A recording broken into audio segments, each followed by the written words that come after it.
Good morning students. आप सभी का हार्दिक स्वागत और अभिनंदन है। स्टूडेंट्स, जैसा आप लोग बार बार मैसेज कर रहे हो, कमेंट कर रहे हो कि सर एग्रीकल्चर का छठवां चैप्टर कराओ, तो बिल्कुल ये जो क्लास है आपके छठवें चैप्टर की है, बहुत शॉर्ट क्लास है, बहुत इंपोर्टेंट क्लास है। इस पूरे क्लास में जो भी हमारी क्लास रहेगी 40-50 मिनट की, पूरे चैप्टर को हम क्लियर करेंगे। आपकी जो भी 31 या 32 फसलें हैं, सभी फसलों को आप यहाँ इस क्लास में सीख जाओगे। ठीक है, तो चलिए क्लास को स्टार्ट करते हैं। और स्टार्ट करने से पहले मैं आपको बता दूं, अगर आप हमारे चैनल पर अभी तक नए हैं तो सबसे पहले चैनल को सब्सक्राइब कर लें और उसके बाद वीडियो को लाइक और शेयर जरूर करें। ठीक है, चलिए अब अगर स्टूडेंट्स हम इस चैप्टर की बात करें तो इससे पहले आप लोगों को मैं एक चीज और बता दूं। हमारे बहुत सारे स्टूडेंट्स ऐसे हैं जो 12वीं में 95% या इससे अधिक अंक लाना चाहते हैं, या कई सारे स्टूडेंट्स ऐसे हैं जिन्होंने पूरी साल कुछ भी नहीं पढ़ा और वो स्टूडेंट्स अच्छे नंबरों से पास होना चाहते हैं, अच्छे नंबर लाना चाहते हैं। तो उसका अब इस टाइम पर एक ही तरीका है और वो तरीका है मॉडल पेपर। और अब हमारे ऐप से आपको मिलेंगे हर विषय के 10-10 सॉल्व्ड मॉडल पेपर, जिनसे आपका पूरा एग्जाम आएगा। ठीक है, देरी ना करें, हिमायर ऐप पर जाएं और वहां से आप लोग 12th के हर सब्जेक्ट के 10-10 मॉडल पेपर पढ़ना शुरू कर दें। वो आपको एग्जाम में पहुंचाएंगे 95% से अधिक के स्कोर के पास। ठीक है, और जितने भी विद्यार्थी हमारे जेट और सीयूटी के बारे में ट्राई कर रहे हैं वो ध्यान रखें, हमारे जो जेट के और सीयूटी के बैच हैं वो 25 मार्च से शुरू हो रहे हैं, ऑफलाइन बैच 1 अप्रैल से शुरू हो रहे हैं। ध्यान रखें, जो भी स्टूडेंट्स पहले ही प्रयास में पहली बार में अच्छी कॉलेज में सिलेक्शन लेना चाहते हैं वो इधर उधर ना भटकें, टाइम खराब ना करें, कम समय में बेहतरीन तैयारी करें और एक ही बार में अपना सिलेक्शन सुनिश्चित करें। ठीक है, दोनों ही तारीखों का आप लोग ध्यान रखना। आपको अगर कोई जानकारी चाहिए तो हमारा ये नंबर दे रखा है, इस नंबर पर आप लोग किसी भी प्रकार की जानकारी ले सकते हो। अब हम चलते हैं सीधे अपने टॉपिक पर। और स्टूडेंट्स, आज का टॉपिक बहुत ही इंटरेस्टिंग है, मैं कहूँ very very very very important है। जितना इंपोर्टेंट कहें उतना इंपोर्टेंट है आज की क्लास। अब हमारे चैप्टर का नाम क्या है? जनरली अगर मैं चैप्टर के नाम की बात करूं स्टूडेंट्स, तो हमारे चैप्टर का नाम है फसल उत्पादन। क्या नाम है? फसल उत्पादन। और स्टूडेंट्स, इस चैप्टर में हमारी टोटल 32 फसलें हैं और उन 32 फसलों में हर फसल में लगभग 12-12 पॉइंट है। हर फसल में लगभग 12-12 पॉइंट यानी 400 से ज्यादा हेडिंग है। आपके टीचर ने ये चैप्टर अगर आपको करवाया होगा तो मैं कह सकता हूं कम से कम 100 पेज तो आपके भरवाए होंगे। अब उन 100 पेजों को कौन याद करेगा? 6 नंबर का चैप्टर है, 100 पेज याद करने पॉसिबल ही नहीं है, कैसे याद करोगे? और याद भी कर लोगे तब भी आप उसका जवाब नहीं दे पाओगे। तो मैं आज यहाँ आपको एक ऐसी स्पेशल ट्रिक से इस पूरे चैप्टर को क्लियर करवाऊंगा कि आप लोगों का पूरा चैप्टर यहीं पर क्लियर हो जाएगा। ठीक है, अब हम चलते हैं डायरेक्ट अपने चैप्टर पर और जो हमारा 4 नंबर का प्रश्न आएगा सीधा आप लोग जा करके वहां पर ये जो वाली ट्रिक है वो आप अप्लाई करेंगे। चलिए, अब इस चैप्टर में से आपको आता क्या क्या है जनरली मैं आपको बता दूं। सबसे पहला जो पॉइंट हमें आता है वानस्पतिक नाम और कुल, ये आपको याद करने पड़ेंगे। वानस्पतिक नाम और कुल छोटे छोटे प्रश्न आएंगे, ये आपको याद करने हैं। हम डायरेक्टली जो क्वेश्चन में 4 नंबर के प्रश्न में आते हैं उनके बारे में चर्चा करेंगे। और सबसे पहला जो सवाल हमें आता है वो सवाल आता है जलवायु से। कहां से आता है? जलवायु से आता है। तो चलिए, अब हम किसके बारे में बात कर रहे हैं? अब हम सबसे पहले जलवायु के बारे में बात कर रहे हैं। आपको किसी फसल की जलवायु पूछी जाएगी तो आप कैसे लिखोगे? तो मैं आपको बता दूं, आपको क्या करना है, आपको ये पहचानना है कि जिस फसल की जलवायु हमें पूछी गई है वो रबी की फसल है या खरीफ की फसल है। जैसे मैं बात करूं, 2 तरह की फसलें होती हैं हमारी, एक तो रबी और एक क्या होंगी? खरीफ। और बिल्कुल सिंपली हम जलवायु लिख सकते हैं, बिल्कुल आसान तरीका है। अगर रबी की फसल है तो पहले तो आप यही लिखोगे कि यह रबी की फसल होती है। दूसरा, अगर रबी की फसल है तो उसके लिए कितना टेम्परेचर चाहिए? 25 से लेकर के 30 डिग्री सेल्सियस टेम्परेचर चाहिए। और अगर फसल खरीफ की है तो उसके लिए कितना टेम्परेचर चाहिए? उसके लिए 31 से लेकर के 38 डिग्री सेल्सियस टेम्परेचर चाहिए। नेक्स्ट, एक और इंपोर्टेंट बात, जो फसलें हमारी रबी की हैं, रबी की फसलों में क्या होता है, पाला पड़ता है, क्या पड़ता है, पाला। तो जो अधिक पाला है इनके लिए वो क्या होता है, वो इनके लिए हानिकारक होता है। अधिक पाला इनके लिए क्या होगा, हानिकारक होगा। ऐसे ही जो खरीफ की फसलें होती हैं, यहाँ क्या होता है, यहाँ वर्षा होती है, तो इनमें क्या होगा, जो अधिक वर्षा है, अधिक वर्षा, वो इनके लिए क्या होती है, वो इनके लिए हानिकारक होती है। अधिक वर्षा इनके लिए क्या होगी, हानिकारक होगी। ये 2 पॉइंट आप याद रखो और जलवायु दोनों पॉइंटों के सहारे ही आप लिख दोगे। अब कैसे लिखोगे, एक चीज और ध्यान रखना, जितनी भी रबी की फसलें होती हैं उनको कैसी जलवायु चाहिए, रबी की फसलों को जलवायु चाहिए ठंडी, कैसी जलवायु चाहिए, ठंडी। और खरीफ की फसलों को कैसी जलवायु चाहिए, गर्म। ठीक है। अब मान लो मैं एक एग्जाम्पल के रूप में बताऊं कि हमें प्रश्न पूछा गया बाजरा का, और बाजरा में हमें पूछी गई कि बाजरा की जलवायु लिखिए। प्रश्न क्या पूछा गया, बाजरा की जलवायु लिखिए। अब हम कैसे लिखेंगे, तो बहुत सिंपल तरीका है। सबसे पहले हम क्या लिखेंगे, पहले पॉइंट पर, पहले पॉइंट पर लिखेंगे कि बाजरा खरीफ की फसल है। सबसे पहले क्या लिखेंगे, बाजरा खरीफ की फसल है। दूसरा क्या लिखेंगे, इसकी उचित वृद्धि और विकास के लिए गर्म जलवायु आवश्यक होती है। दूसरी, इसकी उचित वृद्धि और विकास के लिए गर्म जलवायु की आवश्यकता होती है। तीसरा क्या लिखेंगे, इसके लिए 31 से 38 डिग्री सेल्सियस टेम्परेचर उपयुक्त माना जाता है। चौथी क्या लिखेंगे, चौथी हम लिखेंगे अधिक वर्षा इसके लिए हानिकारक होती है। क्या लिखेंगे, अधिक वर्षा इसके लिए हानिकारक होती है। इन 4 पॉइंटों में हमारी जलवायु क्या हो गई, कंप्लीट हो गई।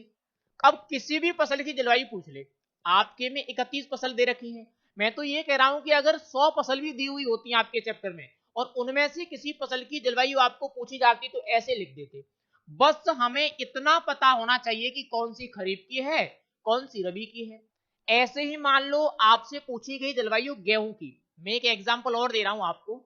मान लो आपसे क्या पूछा गया, गेहूं की जलवायु पूछी गई, तो अब हमें पता है गेहूं किसकी फसल है, रबी की, तो पहले तो हम लिखेंगे कि यह रबी के मौसम की फसल है। ठीक है। दूसरी लाइन क्या लिखेंगे, वही इसके लिए ठंडी जलवायु की आवश्यकता होती है। क्या चाहिए, इसके लिए ठंडी जलवायु की आवश्यकता होती है। तीसरा वही लिखेंगे, इसकी उचित वृद्धि और विकास के लिए 25 से 30 डिग्री सेल्सियस तापमान उपयुक्त होता है। चौथा वही लिखेंगे, अधिक पाला इसके लिए क्या होता है, हानिकारक होता है। जो अधिक पाला होगा वो इसके लिए क्या होगा, हानिकारक होगा। ये हमारी जलवायु कंप्लीट हो गई। एक बस इंपोर्टेंट ध्यान रखना, अगर आपसे धान पूछा जाए, ध्यान देना इंपोर्टेंट है, अगर आपसे धान पूछा जाए तो धान तो वैसे तो किसकी फसल है, खरीफ की, लेकिन उसके लिए टेम्परेचर कितना चाहिए धान के लिए, 25 से 30 डिग्री सेल्सियस। धान वैसे तो किसकी फसल है, खरीफ की, लेकिन टेम्परेचर उसको 25 से 30 डिग्री सेल्सियस चाहिए। बस इतना चेंज आपको एक ही फसल में करना है, बाकी सारे आपके सेम। पहला पॉइंट हमारा क्लियर हो गया, जलवायु। अब नेक्स्ट चलते हैं दूसरा पॉइंट। दूसरा पॉइंट हमें क्या आता है, दूसरा पॉइंट आता है स्टूडेंट्स हमें मृदा। क्या आता है, मृदा। अब मृदा हम कैसे लिखेंगे, अगर हमें किसी फसल के लिए मिट्टी पूछी जाए तो हम कैसे लिखेंगे, बहुत सिंपल भाषा है, मैं जो लिखा रहा हूं वही आप लोग सारी फसलों में कॉपी कर देना जा करके। हम कैसे लिखेंगे मृदा, आपको बहुत सिंपल भी बता दूं, हम लिखेंगे इस फसल की, कोई सी भी फसल पूछे हम लिखेंगे इस फसल की उचित वृद्धि एवं विकास के लिए, मेरी भाषा आप कॉपी करने ना बिल्कुल, अच्छे जल निकास, अच्छे जल निकास वाली कोमा जीवांश पदार्थ युक्त, जीवांश पदार्थ युक्त कोमा समतल, समतल एवं, एवं। अब ज्यादातर फसलों में कौन सी चाहिए, बलुई दोमट। ठीक है, एवं बलुई दोमट मृदा उपयुक्त मानी जाती है, उपयुक्त मानी जाती है। ठीक है, ये हो गया। फिर इसके नीचे एक चीज और लिख दो। अब इसके नीचे हम क्या लिखेंगे? इसके नीचे हम लिखेंगे इसकी इसकी फसल के लिए 6.5 से 7.5 pH उत्तम माना जाता है। उत्तम माना जाता है। अब मैंने यहां क्या लिखा? कुछ भी एक्स्ट्रा तो लिखा नहीं है, और मेरी मृदा क्या हो गई? कंप्लीट हो गई। किसी भी फसल में आपको मृदा पूछी जाए, सभी लाइनें जो मैंने लिखी हैं हम कॉपी करेंगे, बस केवल सेम लाइनें हम कॉपी करेंगे। किसी भी फसल की मिट्टी पूछी जाए, बस 2-3 में आपको ध्यान रखना है। जैसे अगर आपको धान पूछा जाए, तो धान में जो हमने बलुई दोमट लिखा है, उसकी जगह हम क्या लिखेंगे? चिकनी मटियार। क्या लिखेंगे? चिकनी मटियार। ये चीज ध्यान रखना। अगर हमें धान पूछा गया है तो बलुई दोमट की जगह क्या लिखेंगे? चिकनी मटियार। अगर हमें कपास पूछा गया है तो बलुई दोमट की जगह क्या लिखेंगे? चिकनी लिखेंगे। कपास पूछा गया तो क्या लिखेंगे? चिकनी लिखेंगे। अगर हमें चना पूछा गया है तो हम क्या लिखेंगे? ढेले युक्त दोमट। चना पूछा गया है तो क्या लिखेंगे? ढेले युक्त दोमट लिखेंगे। और मान लो अगर हमें जौ पूछी गई है, जौ, तो हम क्या लिखेंगे? तो हम लिखेंगे लवड़ीय। जौ पूछी गई है तो क्या लिखेंगे? लवड़ीय लिखेंगे। कुछ पीएच में भी परिवर्तन होगा। धान के लिए पीएच कितना होगा? 4.5 से 6.5। कपास के लिए पीएच कितना होगा? वही 4.5 से 6.5। इसका पीएच वही सेम होगा, 6.5 से 7.5। और इसका पीएच कितना होगा? इसका पीएच होगा लगभग 10, 8 से 10, 8 से 10 होगा। इन पीएच में आपको चेंज करना है, बाकी सभी फसलों में सेम रहेंगी चीजें। इनके अलावा कोई सी भी फसल आपसे पूछी जाए, सभी में ये चीजें सेम रहेंगी। अगर इनमें से कोई आए तो ये वाले चेंजेस आपको करने हैं। ठीक है, मृदा बहुत आसानी से आप लोग अब लिख पाओगे। एक पॉइंट और आता है, इसके नीचे आपको कंबाइंड पूछा जाएगा, मृदा एवं मृदा तैयार करना। क्या आएगा? आपको प्रश्न डायरेक्टली आएगा, मृदा एवं मृदा तैयार करना। अगली हेडिंग क्या होगी? मृदा तैयार करना। मृदा तैयार करना। आपको तो वैसे एक ही पॉइंट आएगा, मृदा एवं मृदा तैयार करना। अब मृदा तैयार करने में क्या लिखना है? हमें कुछ नहीं लिखना। हम क्या लिखेंगे? हम लिखेंगे सबसे पहले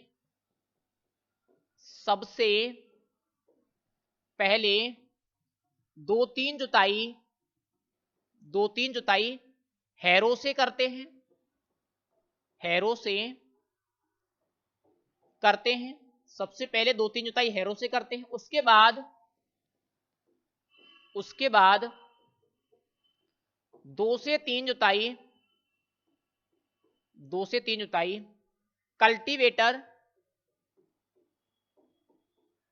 कल्टीवेटर से की जाती है। कल्टीवेटर से की जाती है और मृदा को पाटा लगाकर समतल कर देते हैं। समतल कर देते हैं। ये आपका क्या हो गया? ये हो गया आपका मृदा तैयार करना। अगर आपको किसी भी फसल में मृदा तैयार करना पूछा जाए, सेम लिखो आप। कोई सी भी फसल में आपको क्या पूछा जाए? मृदा तैयार करना, तो हमारी ये चीजें सेम रहेंगी। धान में हम थोड़ी सी एक्स्ट्रा बढ़ा सकते हैं। धान में क्या किया जाता है? पडलिंग की क्रिया की जाती है। तो धान में आप एक लाइन और ऐड कर दो कि इसकी फसल में खेत में पानी भरकर पडलिंग की क्रिया की जाती है। बाकी सभी में सेम। तो आपका दूसरा और तीसरा पॉइंट क्लियर हो गया, मृदा और मृदा तैयार करना सेम हम लिखेंगे। आगे हम अगले पॉइंट पर चलते हैं। अगला पॉइंट क्या आता है? अगला पॉइंट आता है स्टूडेंट्स हमें बीजोपचार। अगला पॉइंट क्या आता है? अगला पॉइंट आता है हमारा बीजोपचार। अब मैं आपको बता दूं, हमें टोटल 33 फसल दी हुई हैं।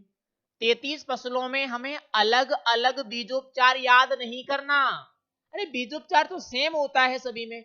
कैसे हम लिखेंगे ये थोड़ा सा सीख लो। तो कैसे लिखना है मैं आपको जनरली बता दूं। मैं जैसे लिखूंगा वैसे आप फॉलो करो बस। हम क्या लिखेंगे? हम लिखेंगे फसल को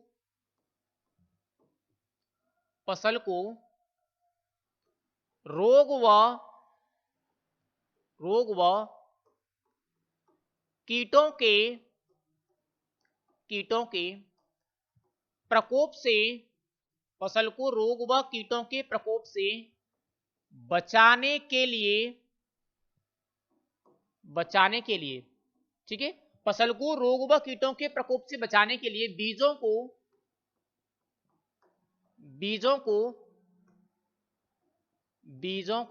बुवाई से पूर्व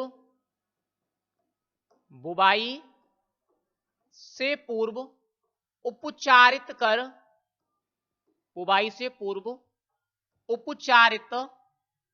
कर बोया जाता है। इतना तो सभी लिख सकते हैं, और हर फसल में हमें लिखना है सेम, हर फसल में सेम। फसलों को रोग व कीटों के प्रकोप से बचाने के लिए बुवाई से पूर्व बीजों को उपचारित कर बोया जाता है। फिर हम क्या लिखेंगे, फिर हम इसमें लिखेंगे नेक्स्ट लाइन, सर्वप्रथम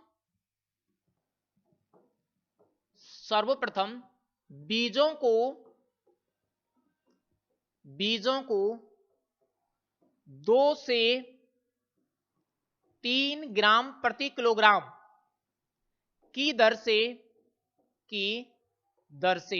कवकनाशी जैसे, अब किसी का नाम आपको आता है तो लिख दो, ये तो आप याद कर ही सकते हो, थायरम और कैप्टोन, थायरम व कैप्टोन द्वारा उपचारित करते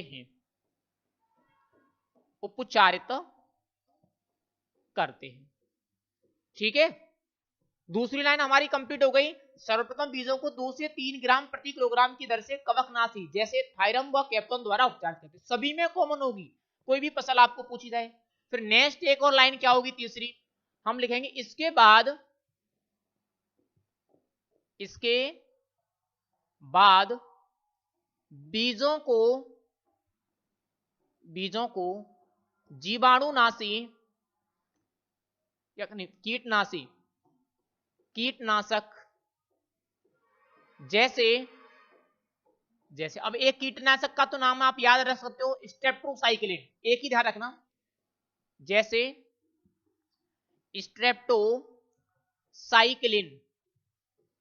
स्ट्रेप्टोसाइक्लिन द्वारा उपचारित करते हैं। ठीक है, ये आपका बीजोपचार कंप्लीट हो गया। और इसके नीचे हम क्या लिखेंगे, इसके नीचे हम लिखेंगे कि इसके बाद बीजों को बुवाई हेतु काम में ले लिया जाता है। इसके बाद क्या लिखेंगे, इसके बाद लिखेंगे हम कि इसके बाद बीजों को बुवाई हेतु काम में ले लिया जाता है। ये आपका बीजोपचार हो गया। थोड़ा सा आपको चेंज करना है। क्या चेंज करना है, अगर आपसे दलहनी फसल पूछी गई हो, मान लो आपसे मटर पूछी जाए, चना पूछे, कोई दलहनी फसल पूछी जाए, तो एक लाइन और ऐड करनी है। दलहनी फसल अगर पूछी जाए तो एक लाइन और ऐड करनी है। हमें क्या लिखेंगे, हम लिखेंगे इसके बाद बीजों को राइजोबियम द्वारा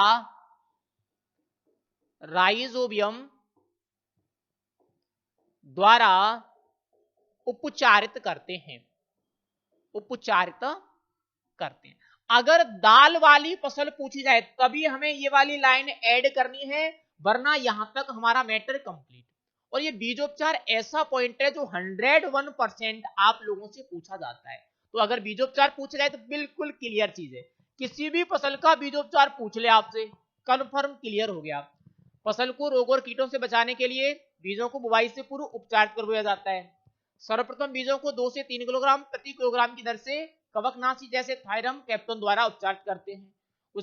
इसके बाद बीजों को कीटनाशक जैसे स्ट्रेप्टोसाइक्लिन द्वारा उपचारित किया जाता है और बुवाई के काम में ले लेते हैं।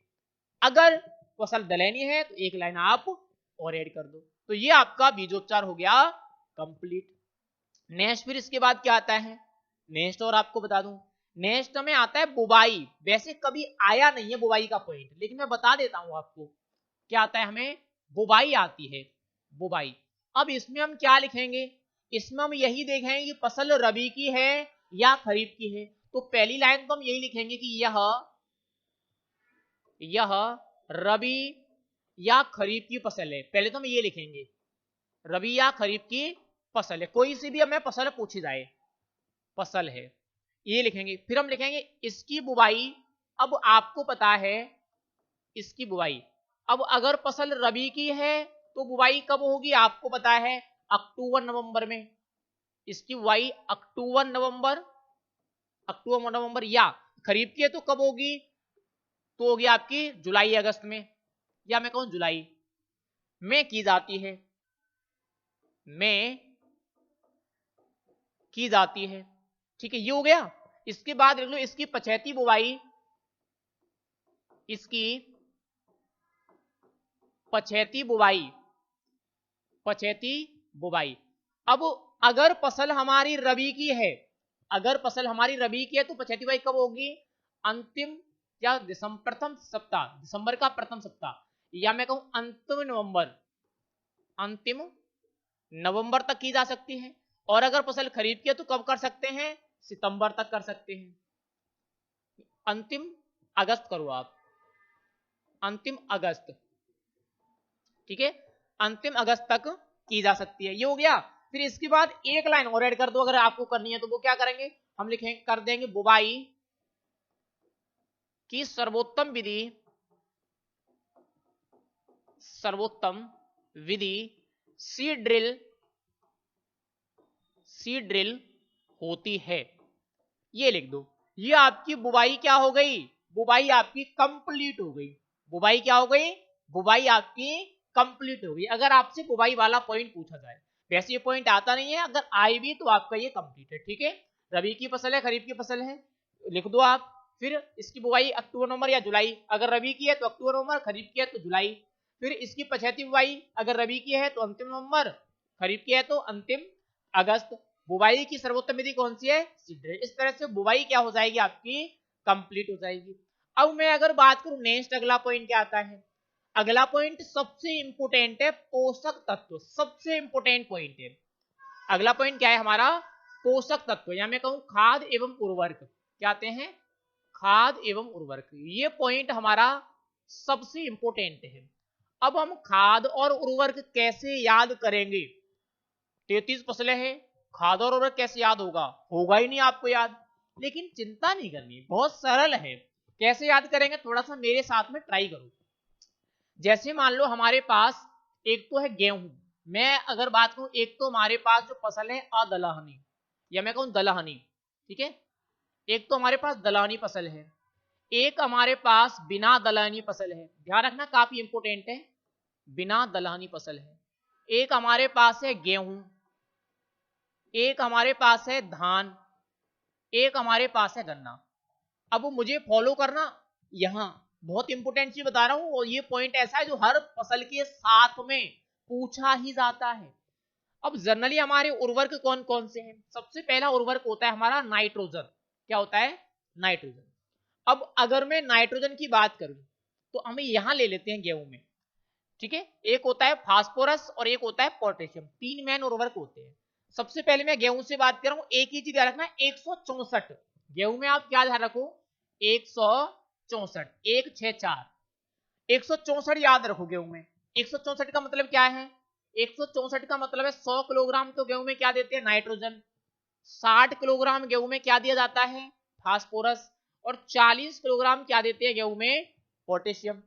Nitrogen 100 kilogram, phosphorus 60 kilogram, potassium कितना देंगे गेहूं में, 40 किलोग्राम।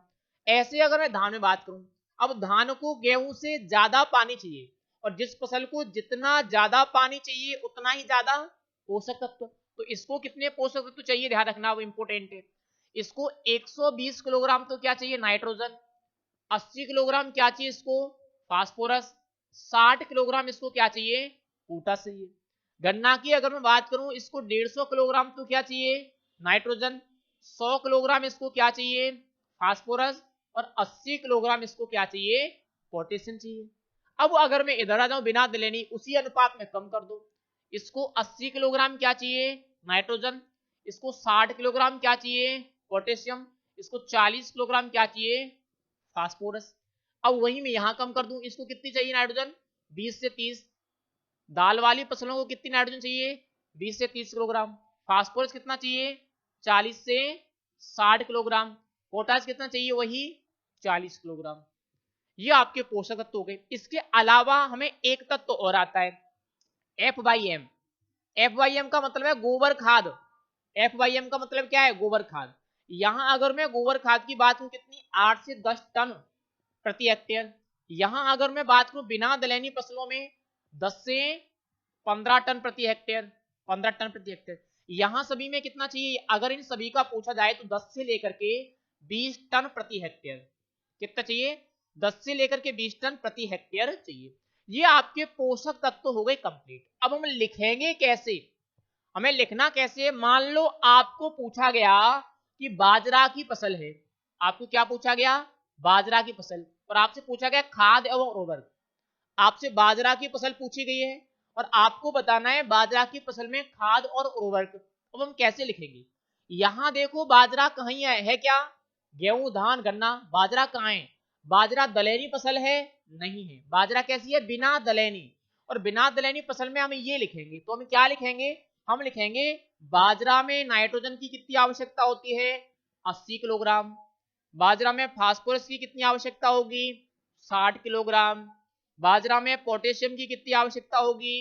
40 किलोग्राम। बाजरा में F/M की कितनी आवश्यकता होगी? तो ये 10 से लेकर के 15 टन प्रति हेक्टेयर। ठीक है, ये हो गया। तो ये हमारे बाजरा के क्या हो गए? खाद और उर्वरक हो गए। इसके नीचे एक लाइन और लिखनी होती है। वो लाइन क्या है? वो लाइन ये है, नाइट्रोजन की आधी मात्रा एवं शेष सभी उर्वरकों का उपयोग मृदा तैयार करते समय करते हैं। क्या लिखेंगे? नाइट्रोजन की आधी मात्रा एवं शेष सभी उर्वरकों का उपयोग मृदा तैयार करते समय किया जाता है। बाकी बची हुई नाइट्रोजन को 2 बराबर भागों में बांटकर अलग अलग समय पर देते हैं। इस तरह से हमारा क्या हो जाएगा? पोषक तत्व कंप्लीट। अब किसी भी फसल में आपको पोषक तत्व पूछे जाएं, आप बहुत आसानी से लिख सकते हो। मान लो आपको पोषक तत्व पूछे जाए, मैं आपको बता दूं, आपसे पूछे गए पोषक चना में। किसमें पूछे गए? चना में। अब आपको पता है चना कैसी फसल है? दाल वाली। तो इस वर्ग में आएगी। इस वर्ग में आएगी तो इसको नाइट्रोजन कितनी चाहिए? 20 से लेकर के 30 किलोग्राम। फास्फोरस कितना चाहिए?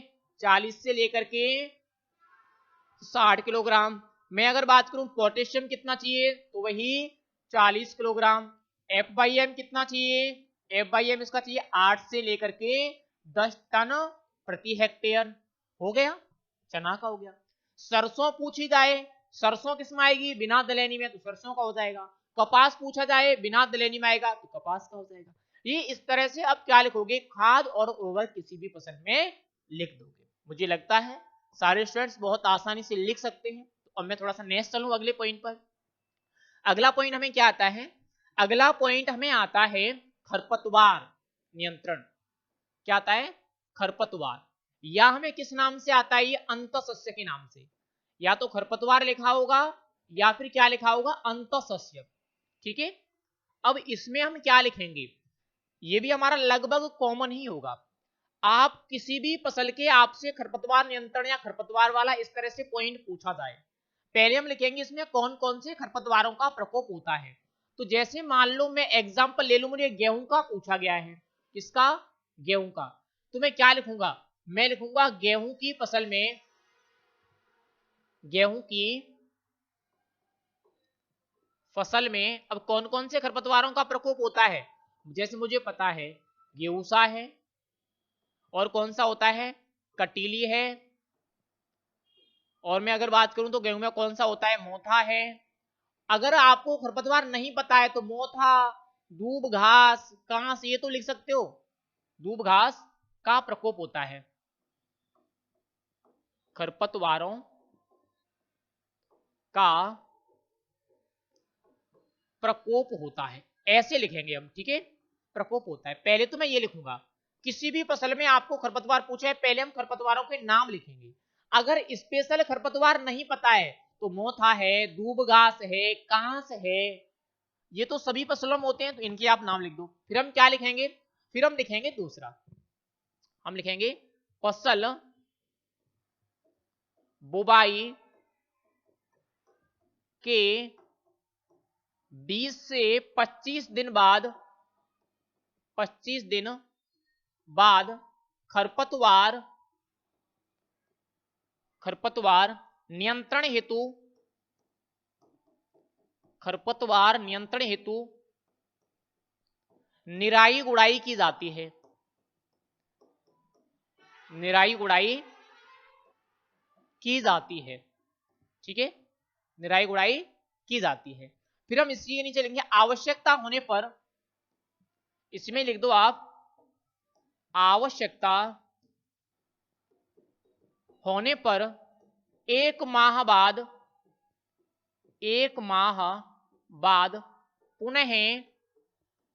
पुनः निराई गुड़ाई की जा सकती है, ठीक है। ये लिख दोगे आप। कोई सी भी फसल में पूछा जाए कॉमन चीजें हमें लिखनी है, ठीक है। इसके बाद आप एक लाइन और लिख सकते हो। हम क्या लिखेंगे? हम लिखेंगे अधिक प्रकोप होने की स्थिति में, अधिक प्रकोप होने की स्थिति में शाकनाशी या हम कह सकते हैं खरपतवारनाशी, शाकनाशी जैसे 2,4-D व आइसोप्रोट्यूरॉन। अब गेहूं में 2,4-D और आइसोप्रोट्यूरॉन आती हैं, तो हमें ये लिख दिया 2,4-D व आइसोप्रोट्यूरॉन का उपयोग करते हैं। ये हमारा खरपतवार नियंत्रण या अंतःसस्य क्या हो गया? पूरा हो गया।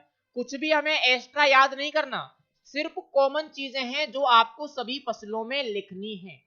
यहाँ केवल खरपतवारों के नाम चेंज करने हैं। बाजरा पूछा है तो बर्रू लिख दो, खरतुआ लिख दो, बथुआ लिख दो, कहां से लिख दो, दूबगा से लिख दो, बाजरा में होते हैं। किसी भी फसल का पूछा जाए खरपतवारों के नाम चेंज कर दो। यहां भी आपको थोड़ी सी चेंजिंग करनी होती है, जैसे कुछ फसलों में ही चेंजिंग करनी है आपको। अगर आपसे गेहूं पूछा जाए 2,4-D आइसोप्रोट्यूरॉन, धान पूछा जाए तो ब्यूटाक्लोर है, मिचेटी है, प्रोपेनिल है। अगर आपको मक्का, ज्वार, बाजरा पूछा जाए तो एंट्राजीन, सीमाजीन है। अगर दलहनी और तिलहनी फसल पूछी जाए, वेरी वेरी इंपोर्टेंट, अगर तुम्हें दलहनी और तिलहनी फसल पूछी जाए तो पेंडामेथिलीन और वासालिन, दो ही शाकनाशी हैं, दोनों के नाम लिखो, कॉमन है, ठीक है। पेंडामेथिलीन और वासालिन, 2-3 में ये आपको थोड़ी सी याद रखनी है। तो ये आपका खरपतवार नियंत्रण या अंतःसस्य वाला पॉइंट भी क्या हुआ? क्लियर हुआ। इसके बाद एक पॉइंट आता है हमें सिंचाई। अब अगले अगर मैं पॉइंट की बात करूं तो अगला पॉइंट हमें कौन सा आता है? नेक्स्ट हमें पॉइंट आएगा सिंचाई वाला। अब हम सिंचाई कैसे लिखेंगे वो भी थोड़ा सा देख लेते हैं। सिंचाई काफी इंपोर्टेंट है, ध्यान रखना, सिंचाई। अब सिंचाई हम कैसे लिखते हैं तो मैं आपको बता दूं। सबसे पहले आपको लिखना है उस फसल की जलमांग। क्या लिखना है? उस फसल की जलमांग लिखनी है। जैसे मान लो मुझे गेहूं की पूछा गया तो मैं लिखूंगा गेहूं की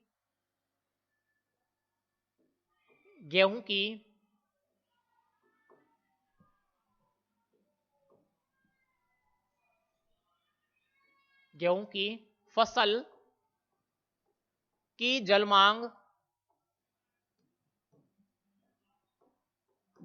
अब कितनी होती है? 450 से 600, 450 से 650 mm होती है। ये आप लोग थोड़ी सी याद कर सकते हो। हाँ, पहले हम क्या लिखेंगे? जलमांग। तो हमने लिख दिया गेहूं की फसल की जलमांग 450 से 650 mm होती है। दूसरा हम क्या लिखेंगे? इसमें अब कितनी सिंचाई होती है? कोई भी रबी की फसल हो, रबी की अगर मान लो गेहूं और धान है तो इनमें कितनी सिंचाई होंगी? 5 से 6। बाकी जो अन्य जितनी भी फसलें उनमें 2 से 3 सिंचाई होती है। बाकी सारी फसलों में 2 से 3 सिंचाई होती है। गेहूं में कितनी होती है? 5 से 6, धान में 5 से 6 होती है। तो इसमें हम लिख देंगे 5 से 6 सिंचाई की जाती है, ठीक है, ये लिख दो। बाकी बाजरा में कितनी होती है? 1-2 होती है। सरसों में 1-2 होती है। तो आप 2-3 लिख दो उनमें, ठीक है। नेक्स्ट में क्या लिखूंगा? नेक्स्ट में लिखूंगा सिंचाई प्रमुख क्रांतिक अवस्थाओं।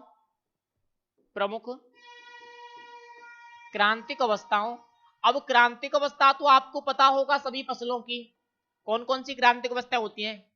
जैसे अब सर गेहूं की कौन कौन सी क्रांतिक अवस्थाएं? जैसे मैं लिखूंगा शीर्ष जड़ निकलते में CRI अवस्था, मैं लिखूंगा शीर्ष जड़ निकलते समय, एक तो ये हो गई, कोमा कल्ले फूटते समय, कोमा दानों की दूधियावस्था पर, दानों की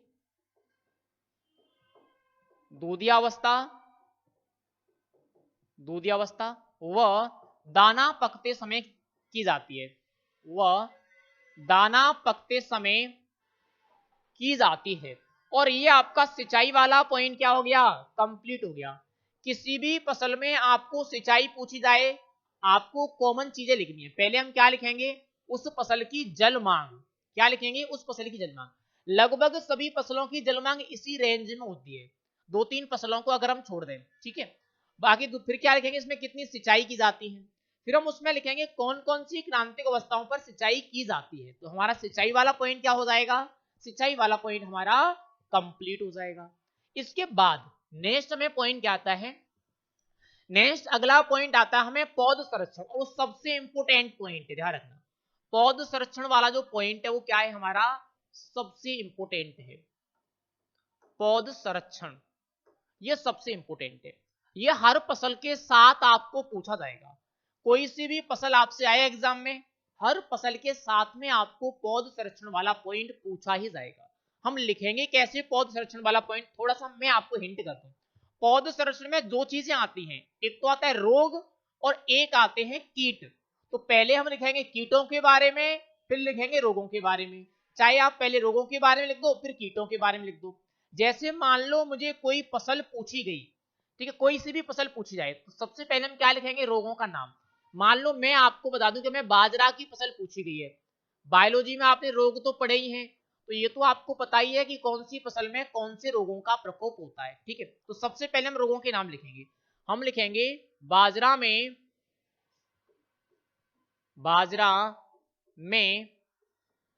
हरित बाली,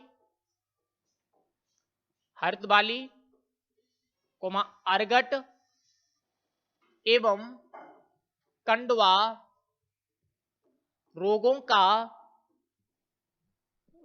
का प्रकोप होता है, ठीक है, प्रकोप होता है। अब पौध संरक्षण में हमें केवल रोग नियंत्रण लिखना होता है, ना कि रोगों की विशेषता या रोगों के बारे में कुछ नहीं लिखना हमें। फिर हम क्या लिखेंगे? फिर हम लिखेंगे इन रोगों के नियंत्रण के लिए, इन रोगों के नियंत्रण के लिए बीजों को, इन रोगों के नियंत्रण के लिए बीजों को बुवाई से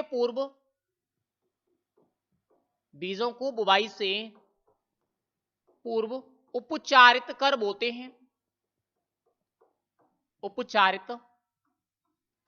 हैं, ये लिख दो, उपचारित कर बोते हैं। तथा खेत में रोगी पौधा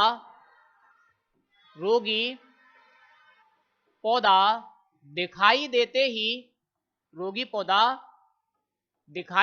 ही बाहर कर देते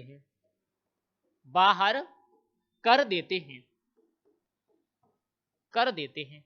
हो गया। एक लाइन और लिख दो। एक लाइन हम क्या लिखेंगे? अधिक प्रकोप होने की स्थिति पर, अधिक प्रकोप होने पर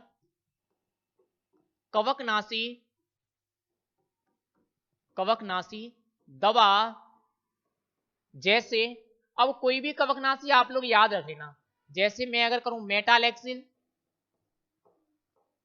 मेटालेक्सिल या मैनकोजेब का छिड़काव करते हैं। ये तो हो गई कहानी किसकी? रोग नियंत्रण की। किसी भी फसल में आपको लिखना हो तो हम ऐसे ही लिखेंगे। मेरे 2-3 स्टेप है इसमें। सबसे पहले हमने क्या किया? रोगों के नाम लिखे, कौन कौन से रोग लगते हैं। फिर हमने ये सभी में कॉमन लिखना है, ये पॉइंट सभी में कॉमन लिखने, यहां से यहां तक कोई से भी फसल में आपको रोग पूछा जाए सभी में आप लोग क्या लिखो, कॉमन लिखो। बस इतना ध्यान रखना, अगर किसी फसल में कोई रोग जीवाणु के द्वारा होता है तो यहाँ कवकनाशी की जगह हम क्या लिखेंगे, जीवाणुनाशी लिखेंगे। इतना ध्यान रखना, बस कवकनाशी की जगह जीवाणुनाशी लिख दो बस केवल।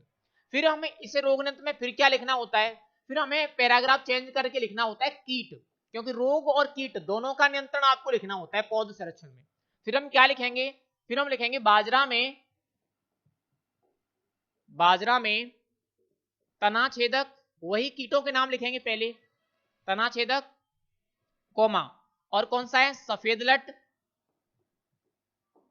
लट कोमा कातरा, कीटों का आपको पता है, बायोलॉजी में पढ़ा है कौन कौन से कीटों का प्रकोप होता है, कीटों का प्रकोप